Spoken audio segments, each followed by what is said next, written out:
두 번째 시간 하겠습니다. 210쪽 맨 아랫줄입니다.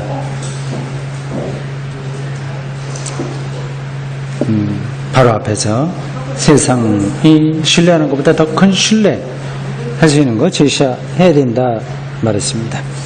상황은 이렇다. 세상과 교회는 모두 예수 그리스도로부터 유래하는데, 이 말을 여러분들 동의하시나요? 그렇게 이해하시나요? 예수 그리스도로부터 유래한다. 예수 믿지 않은 사람들인데 어떻게 그들까지 다 포함되냐 하는 거예요. 근데 이거는 이렇게 생각하십시오. 예수 그리스도를 믿지 않긴 하나 그들도 세상에 살잖아요. 세상은 하나님의 창조 아니겠습니까? 예수는 하나님의 아들이니 또 하나님의 은혜를 실현하신 분이니 결국 이 세상에 사는 모든 존재하는 것들은 다 예수 그리스도에게서 유래한다고 볼 수 있습니다. 요한복음은 예수가 로고스로서 하나님의 창조 이전에 있었다고 표현하고 있습니다. 그게 그 뜻이에요. 예수 그리스도가 하나님의 창조와 창조 목적을 그의 운명에서 실현하셨기에 2000년 그 역사 안에서 사셨던 분이나 그 역사를 너머에 계신, 초월해서 계신다 그 뜻입니다. 세상과 교회는 예수 그리스도로부터, 하나님의 아들인 예수 그리스도로부터 유래하는데, 세상은 앞에서 반복된 표현인데 모르면서 유래하고, 교회는 예수 그리스도를 알면서 유래한다. 우리는 하나님의 창조했던 것을 안다는 거고, 그 사람들은 다만 모르는데 몰라도 하나님의 창조 안에 있는 거죠. 벗어날 수 없습니다. 객관적 사실은 예수 그리스도께서 오셨고 자신의 말씀을 전하셨으며 자신의 사역을 행하셨다는 것이다. 그건 객관적 사실이에요. 그것은 우리 인간들이 그 사실을 믿든지 믿지 않든지 관계없이 사실이다. 객관적 사실이다. 그것은 모든 사람에게, 그리스도인들 그리고 비그리스도인들에게 다 해당된다. 그리스도께서 오셨다는 것, 마리아의 몸을 통해서 오셨죠. 우리와 똑같은 방식으로 오셨죠. 그 사실로부터 우리는 유래하며 그 사실에 의해 우리는 세상을 바라봐야 된다. 세상이 세상적이라는 것은 자명하다. 그러니까 신적이지 않고 세상적인 거죠. 작동 원리가 그렇습니다. 그러나 세상이란 그것의 한가운데서, 세상 한가운데서 예수 그리스도께서 십자가에 못 박히고 부활하신 그런 세상이다. 그림자로 살거나 그림자로 십자가에 달린 분이 아니라 실제 우리가 사는 역사 안에서, 즉 세상 안에서 그런 운명을 살았다고 하는 겁니다. 교회는 그 중심으로부터 유래하지만, 예수 그리스도 사건의 중심에서 유래하지만, 그러나 세상과 다르지 않게 현존한다. 우리도 먹고 마셔야 되고 정치적으로 참여해야 되고 등등해요. 그러나 교회는 사람들이 그 사실을 아는 장소다.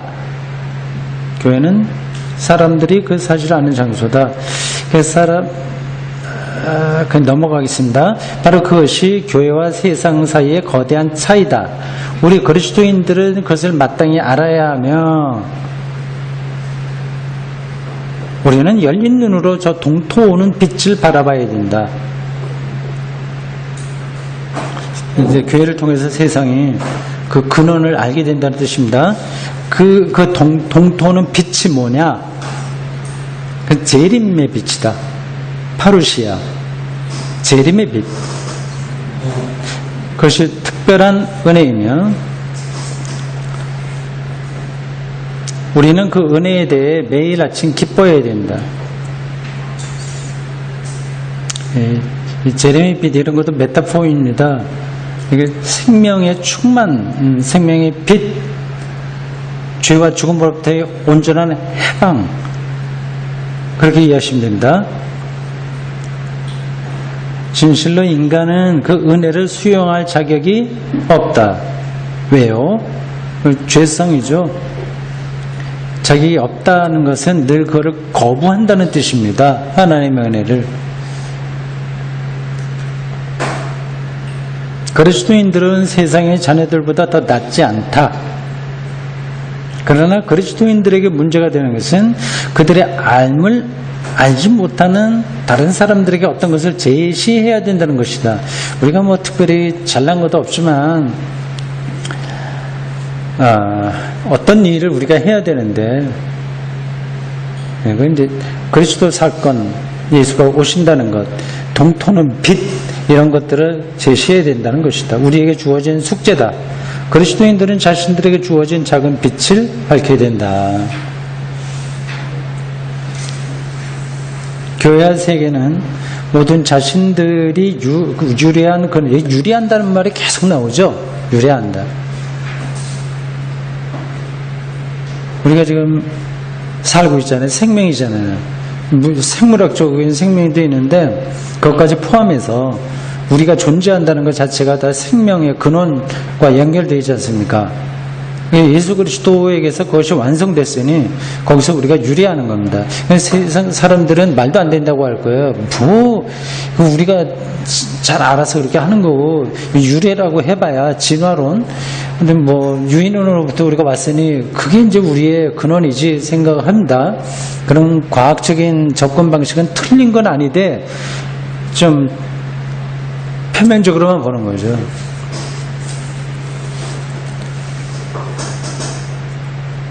교회와 세계는 모두 자신들이 유리한 근원인 그분을 자신의 앞에 두고 있다. 양쪽에 대한 기적은 다음 사실이다.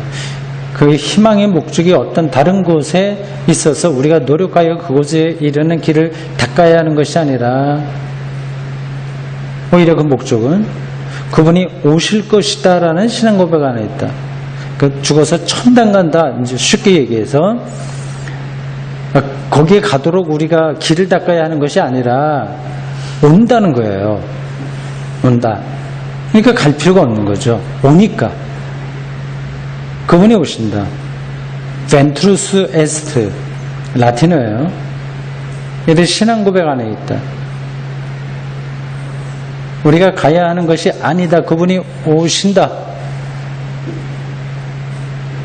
그러니까 내가 천당에 가고 싶지 않다 하는 말이 틀린 게 아니죠. 그분이 오시는데 내가 왜 가야 됩니까? 근데 천당에 간다는 말 자체가 또 완전히 틀린 건 아니에요. 다른 뜻으로 그거는 의미가 있는 겁니다.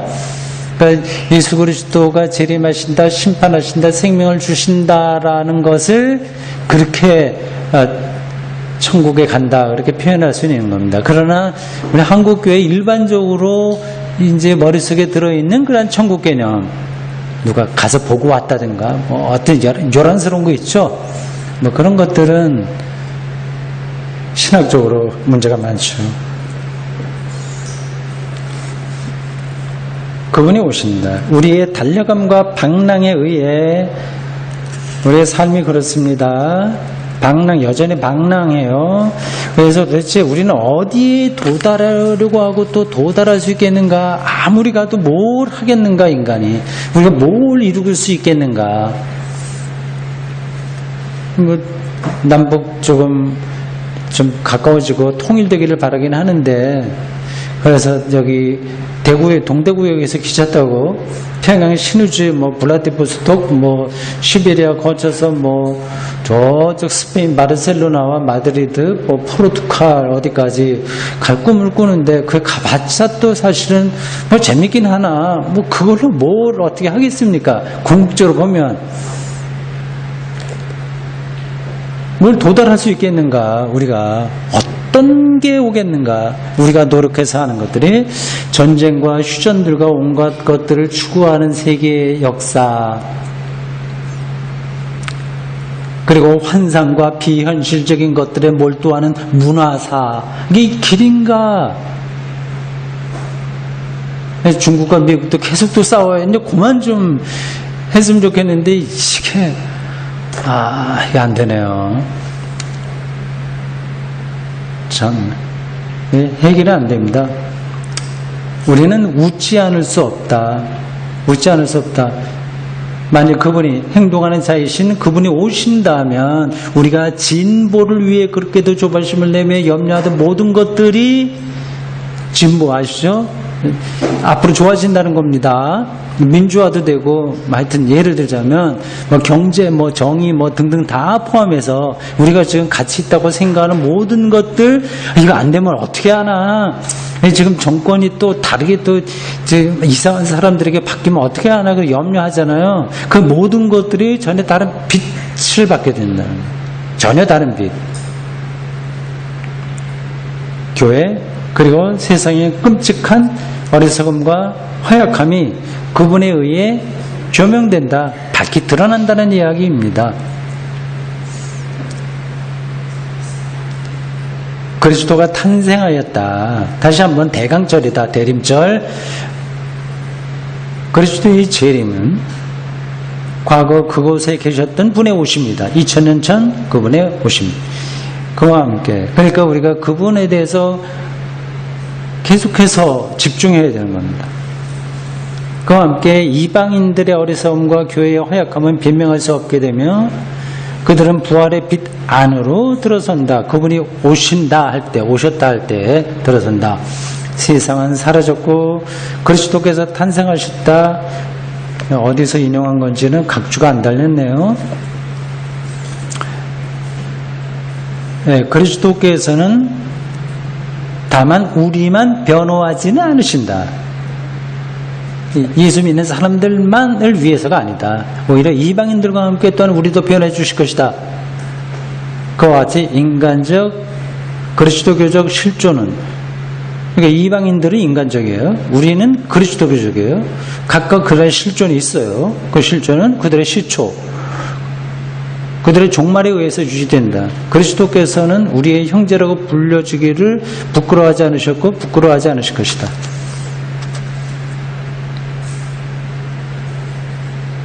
그 다음 패러그래프입니다. 거기로부터 그분은 오실 것입니다. 이 거기로부터 안에는 우선 다음의 사실에 놓여 있다. 그분은 은폐성을 뚫고 밖으로 나오실 것이다. 숨어 있다는 거예요. 은폐성은. 하나님이 지금 은폐되어 있어요. 생명도 여전히 은폐되어 있어요. 그 은폐로부터 탈은폐, 철학적 용어입니다. 은폐에서 탈은폐가 거기로부터라는 뜻이 함축하고 있는 의미입니다. 아직 그분은 우리를 위해 은폐성 안에 계십니다. 예수 그리스도 하나님 우편에 계신데 아직 숨어 있어요. 우리에게 영향력이 없는 방식이 아니라 비밀한 방식으로 여전히 구원 통치를 하시나 확연히 다 드러나지 않았기에 아직 은폐다. 우리 이야기합니다. 교회에 의해서 다만 선포되고 믿어지며 다만 그분의 말씀 안에서 우리에게 현재하신다. 그러나 그분은 은폐성 밖으로 나올 것이며 그게 예수가 재림한다는 뜻입니다. 것이다. 신약 성서는 이러한 미래적 오심에 대해서 다음과 같이 말한다. 마태복음 24장 30절, 마가복음 13장 26절, 누가복음 21장 27절. 그분은 하늘 구름을 타고 크나큰 능력과 영광으로 오실 것이다. 그리고 번개가 동편에서 나서 서편의 번쩍임 같이 인자의 하나 사람의 아들, 이거는 마지막 때 오게 될 메시아를 가리키는 용어입니다. 인자, 묵신문학에서 말하는 그 존재입니다. 예수 그리스도를 가리키죠. 이맘도 그러하리라. 이것들은 상상의 상이지만 이건 묵신문학에서 얘기하는 것이기에 상상이라고 얘기했어요. 일종의 문학적인 표현인데요. 그러나 최후의 현실에 대한 상이며 어떤 다음을 가리킵니다. 이 사건은 더 이상 은폐성 안에서가 아니라 철두철미 공개되면서 발생할 것이다. 동에서 서로 번쩍이듯이 순식간에 확연하게 드러날 것이다. 이것이 현실이라는 것에 대해서 누구도 혼동할 이게 정말 리얼리티라고 하는 것을 누구도 부정하지 수 없는 그러한 순간, 그러한 사건 그런 거죠. 그걸 초기 기독교인들은 기다렸습니다. 그와 같이 그분은 오실 것이다. 그분은 하늘을 찍고 나올 것이며 아버지 우편에 앉아 계신 것과 똑같은 존재로서 우리 앞에 서실 것이다. 이것도 메타포예요. 은유예요. 하나님 우편, 창조와 종말 완성의 그 권능을 그대로 가지고 계신 분을 가리킬 때 하는 용어, 우편에 같은 존재로서 우리 앞에 서신다. 그분은 하나님의 전능성을 소유하고 행사하면서 오신다. 그분은 우리의 실존 전체를 손에 쥐신 분으로서 오신다. 우리는 그분을 기다린다. 저도 기다립니다. 지금 이 순간에도 기다리고요. 우리의 방랑이 그때는 끝날 겁니다. 우리는 그 어떤 방식으로도 이 방랑을 극복할 수가 없습니다. 그래서 기다립니다. 우리가 지금 이미 알고 있는 그분이 오셔서 자신을 드러내실 것이다. 그 모든 것은 이미 발생하였다. 남은 것은 오직 덮개가 벗겨지는 일이며 그래서 모든 사람이 그것을 눈으로 볼 수 있게 되는 일이다. 문학적인 표현이죠. 실체를 뚫어보게 된다는 겁니다. 그때 가서. 그러니까 그때까지는 은폐되어 있어요. 그분이 그 모든 것을 이미 완성하셨으며 그분이 그것을 공개할 수 있는 권능을 갖고 계신다. 그러한 분을 우리는 하나님이라고 얘기하는 거예요. 그러한 분을.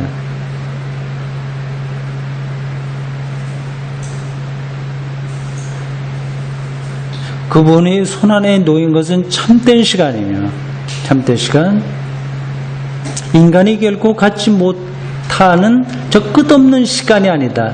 엔들리스 그게 아니다. 하나님의 손안에 놓인 참된 시간, 모든 비밀이 드러나는 시간. 지금 이미 그러한 충만이 또 현존한다. 그 미래이긴 하나 이미 여기에 현존한다. 그러니까 예수 그리스도와의 일치를 통해서 우리는 생명 충만을 경험하게 됩니다. 죄와 죽음으로부터 해방이라서 참된 자유와 안식에 이르게 되는데 그것이 현존하는 거죠. 하나님의 시간이 현존하는 겁니다. 우리의 생명은 충만하게 되었으며 가득하게 되었으며 그것이 공개될 것이다. 미래에 우리는 우리의 실종과 이 악한 세계사와 더욱 악한 교회의 역사 안에 모든 것이 올바르고 선하였다는 사실을 보게 될 것이다. 이것은 기적 중에 기적이다 그랬잖아요. 근데 우리가 보기에는 옳지 않은 거 많잖아요.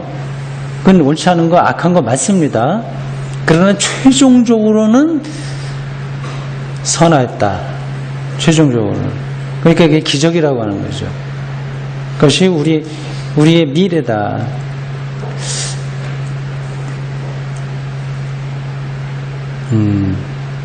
이 바르티의 입장을 저는 전적으로 동의합니다. 그러니까 우리 삶에 상처들이 많이 있다고 하더라도 전적으로는 하나님의 은혜이니 우리의 삶 자체가 선하다. 그런 결과를 맺게 될 겁니다.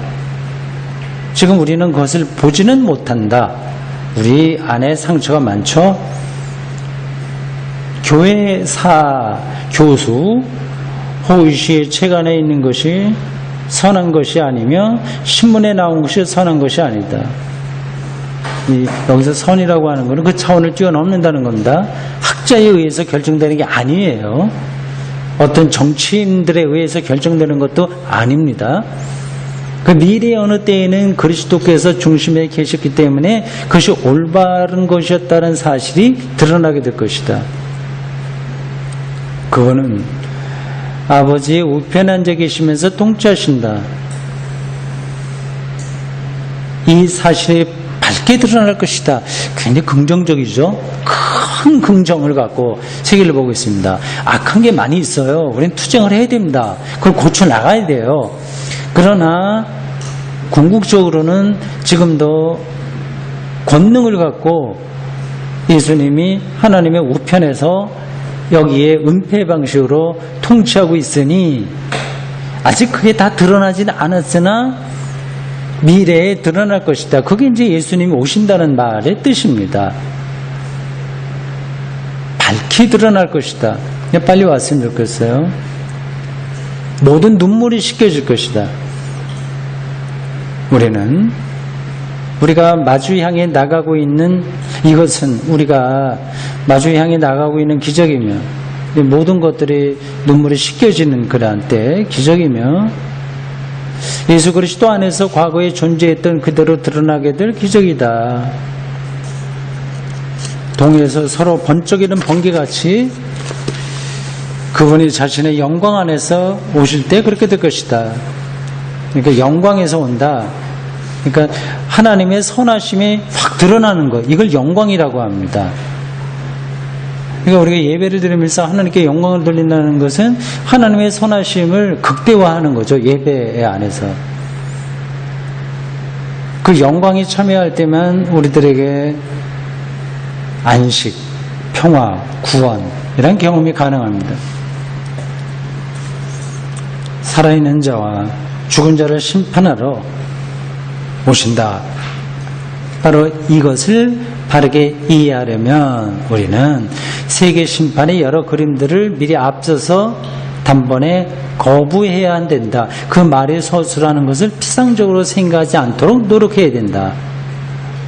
살아있는 자와 죽은 자를 심판하러 온다는 말을 많이 오해하니까 그 나쁜 놈들은 어떻게 해?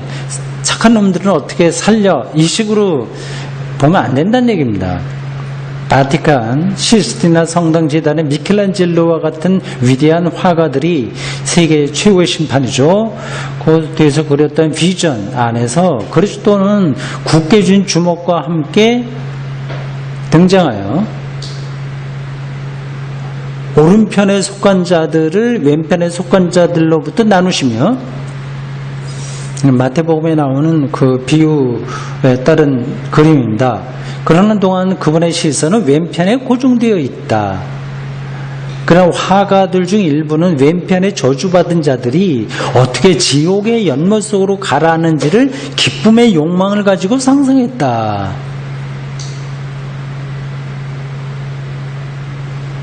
그 상상을 자극하는 목사들도 많아요. 그러나 결정적으로 중요한 것은 그것이 아니다. 그렇게 보면 안 된다고 하는 거죠. 하이델베르크 교리 문답, 마틴 루터 그 종교개혁 개혁주의에서 만든 교리 문답이 중요한 겁니다. 질문 52는 이렇게 묻고 답한다. 산 자와 죽은 자를 심판하러 오시는 그리스도의 재림은 당신에게 어떤 위로를 줍니까? 이제 다음과 같이 답하는 거예요. 교리 문답이에요. 답. 나는 비탄과 박해들에도 불구하고 머리를 곧게 세우고 저 하늘로부터 오실 심판자를 기다립니다. 그분은 하나님의 심판 앞에서 나를 위하여 자신을 버리셨으며 내게서 모든 저주를 제거하셨습니다. 요 하이델베르크 교리문답 52항목은 그러니까 미켈란젤로의 최고의 심판과는 다른 음색으로 울린다. 그죠? 산 자와 죽은 자를 심판하실 예수 그리스도의 재림은 기쁜 소식인 거예요. 당연히 그리고 마땅히 머리를 곧게 세우고 그리스도인과 교회는 그 미래를 내다봐야 된다. 왜냐하면 그때 오시는 분은 이전에 하나님의 심판 안에서 자기를 버리셨던 바로 그분 누구요? 예수 그리스도. 자기의 심판 안에 뛰어든 거예요. 말하자면 십자가의 죽음이라고 하는 거죠. 그래서 하나님이 나를 버리냐고까지 토로하셨던 그 운명입니다. 바로 그분을 우리는 기다린다. 미켈란젤로와 다른 화가들이 바로 그 사실을 듣고 볼 수 있었다면 너무 좋았을 텐데 그걸 미처 못 본 거예요. 그래서 지옥에 빠질 자들을 막 표현해 놓고 한쪽에서는 그 안 들어간 것에 대한 안도감, 그런 것에 만족하게 하는 한계가 있다. 그렇게 말하고 있는 겁니다. 난 바르트가 잘 보고 있다. 그 예수의 재림이라고 하는 것은 그 심판, 산자와 죽은 자를 심판한다는 것은 기쁜 소식이다. 심판을 위한 예수 그리스도의 재림, 그분의 궁극적이고 일반적인 가시와는 드러나시며 신약 성서 안에서 유일무이한 계시라고 전해진다. 공동체에게만 아니라 교회만 아니라 모든 인간에게 그분은 그분의 존재 그대로 계시될 것이다. 그분이 그때에 가서 비로소 심판자가 되시는 것은 아니다. 그분은 이미 심판자다. 그때에 가서 비로소 문제가 되는 것은 우리의 예와 아니오도 아니며 우리의 신앙과 불신앙도 아니라는 것이 볼 수 있게 드러날 것이다. 굉장히 극단적으로 표현해요. 예수 믿냐 안 믿냐 하는 것도 넘어선다는 겁니다. 이놈은 착한 놈이 아니야 이런 것도 넘어서는 거죠.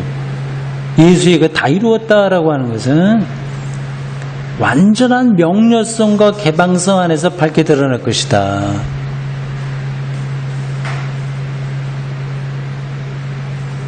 우리는 계속 편을 나누고 상대적인 만족감에 들어가는데 그건 역사 안에서는 어쩔 수 없이 그걸 방랑이라고 합니다. 방랑.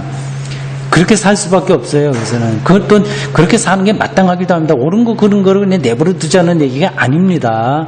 지금 이 신학자는 사도신경에 말하고 있는 거기로부터 죽은 자와 산 자와 죽은 자를 심판하러 오신다고 하는 이 거대한 신앙 고백의 근원적인 의미가 뭐냐를 해석하고 있는 거예요.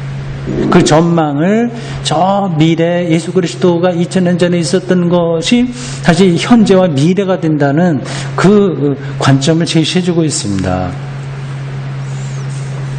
교회는 그것을 기다리며 또한 세상 도비라고 알지는 못하지만 그들은 몰라. 그래도 그를 기다리고 있다.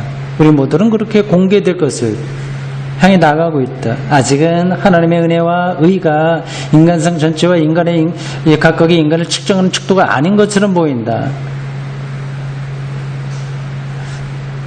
이게 사람이 잘 그렇게 못 사니까 은혜를 은혜로 받지 못하니까 그 하나님의 은혜가 조금 부족한 것 같아. 어떻게 보면 왜 저 사람이 변화시키지 못하지?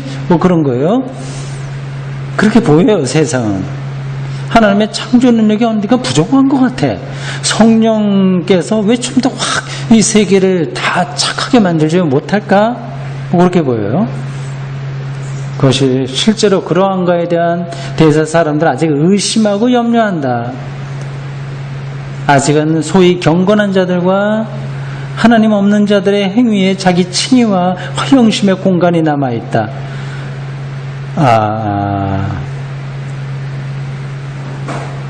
이것도 대단히 정확한 부분을 말해주고 있는데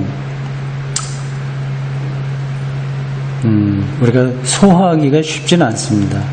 자기 칭의 나는 이렇게 괜찮은데 원래 허영심이라고 하는데 거기 공간이 우리에게는 아직 남아있다.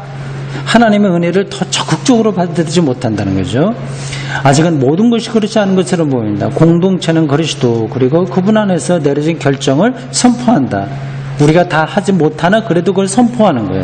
그러나 공동체 또한 아직은 종말을 향해 가는 시간 안에 살고 있으며 아직은 여 안에도 있으며 그래서 큰 허약함에 많은 특징들을 지니고 있다. 미래는 무엇을 가져다 줄 것인가?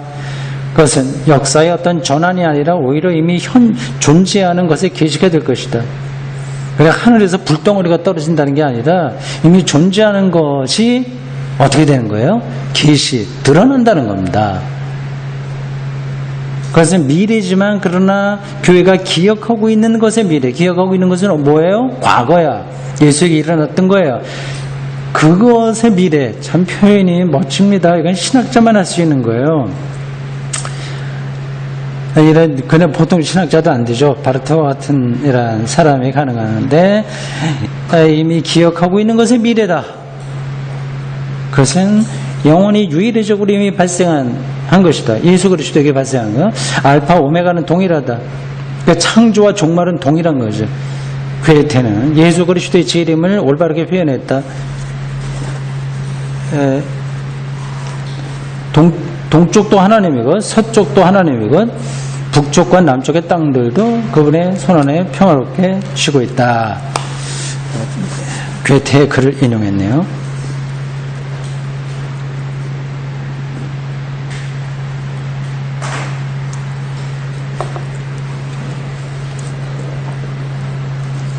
자, 이제 거의 다 됐습니다. 그 다음 패러그래프예요. 심판자는 성서적 사고의 세계 안에서 우선적으로 보세요. 위협하고 타자를 징벌하는 자가 아니면 오히려 질서를 창조하고 파괴된 것을 바로 세우는 사람이다. 세우는 이다. 심판자, 예수의 심판은 성서에서 볼 때 징벌이 아니라 우리를 세우는 거다. 우리는 그러한 심판자를, 그러한 재건을, 그러한 재건의 계시를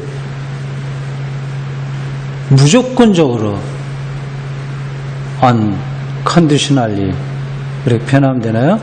컨디션, 조건 없이 무조건적으로 신뢰하면서 나가야 된다. 이거를 하기가 쉽지 않습니다. 왜냐하면 그분이 내가 아니라 내 마음으로 세상을 심판하는 게 아니라 그분이 심판자이기 때문이다. 이게 이제 성서적 관점에서 그렇다는 겁니다. 탕자의 비유에서 나왔듯이 좀 약간의 흔적을 알 수 있죠. 탕자를 위해서도 잔치를 베풀어주는 하나님의 마음.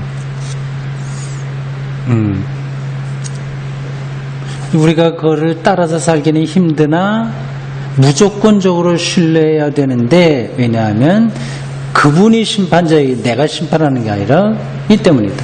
무조건적으로 신뢰하는 것은 우리가 이미 그분의 계시로부터 유래하기 때문이다. 현재는 너무도 작고 염려스럽게 보이며, 현재가 뭐예요? 이 세계, 지금 우리가 살고 있는 게, 이게 도대체 이 따위로 해야 하고 교회가 돼? 아니면 세계가 돼? 이 경제 문제 이런 거 어떻게 해결할 거야? 염려도 많고 많이 그렇죠? 우리를 만족시키지 못한다. 또한 교회와 그리스도 교회의 현재마저도 그러하다.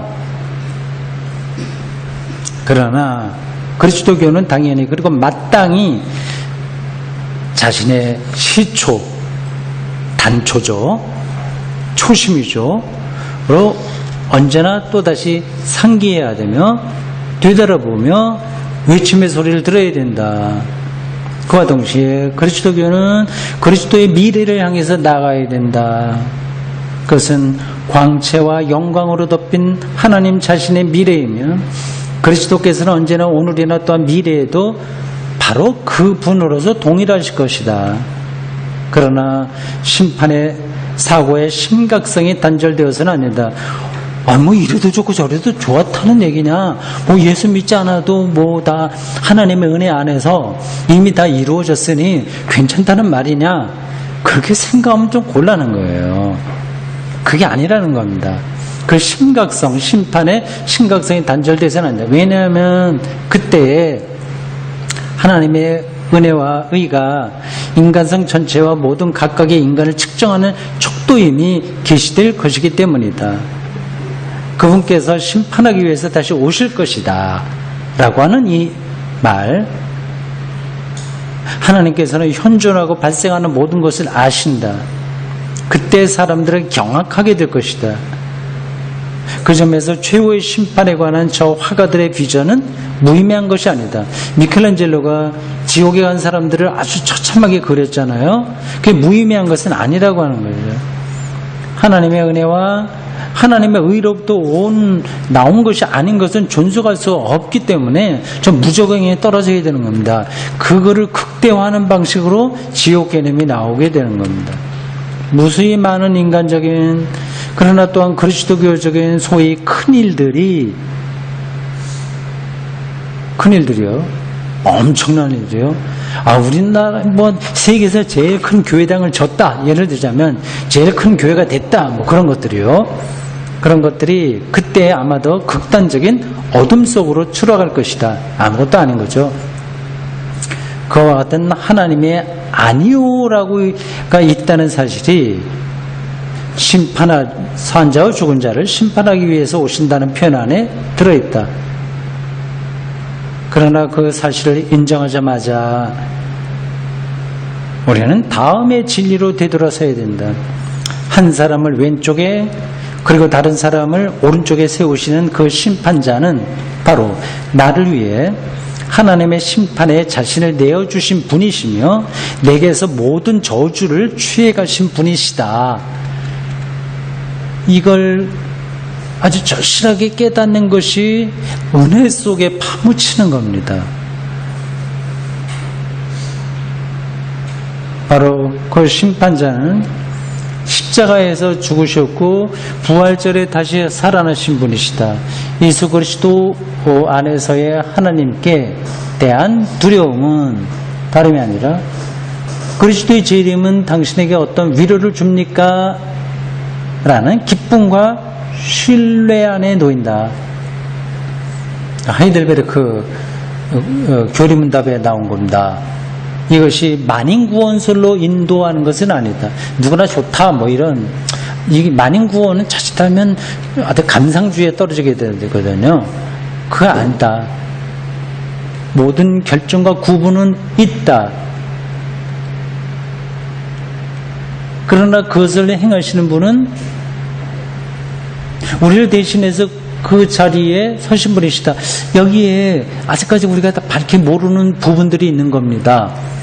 하나님의 은혜 그리고 이미 다 구원을 이루었다고 하는 대전제에서 볼 때에는 지금 내가 예수 믿느냐 안 믿느냐가 중요한 것이 아니에요. 더 큰 은혜가 있으니 창조와 같은 은혜가 있으니 그러나 그것이 만인 구원으로 인도되는 것은 아니다라고 하는 조금 다른 관점들도 우리는 갖고 있기에 여기에 틈이 있어요. 우리가 아직 해결하지 못했습니다. 그건 그 틈은 틈대로 내버려둬야 됩니다. 우리가 모든 걸 어떻게 알겠어요? 두 가지를 다 유지하는 겁니다. 이 긴장이 있는 겁니다. 그러나 그것을 행하시는 분은 심판을 행하시는 분은 우리를 대신해서 우리 자리에 서신 분이다. 지금 여기에 서신 분이다. 오늘날 바로 그 심판자의 소식보다 더 날카로운 어떤 구분 그리고 더 긴급한 어떤 외침이 있을 수 있겠는가? 여기까지입니다. 이게 아마 마틴 루터가 그 2차 세계대전이 끝난 얼마 뒤에 한 거라서 조금 더 그 상황이 조금 실존적으로 어려웠을 겁니다. 다 유럽에 파괴돼 버리고 말았잖아요. 전쟁한 사람들이 거기 아직까지 살아있지 않습니까?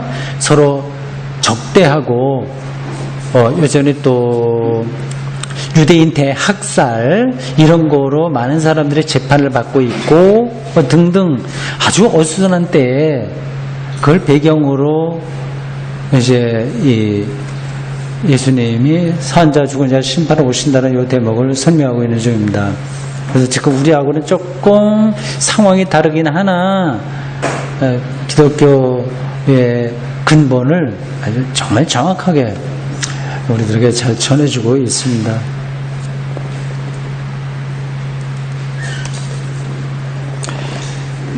자, 여기까지 내 강의는 마치고 질문 제가 한 두 분만 간단하게 받도록 하겠습니다. 수고하셨습니다. 네, 박수 한번 쳐주시면. 네, 됐습니다. 녹음에 박수까지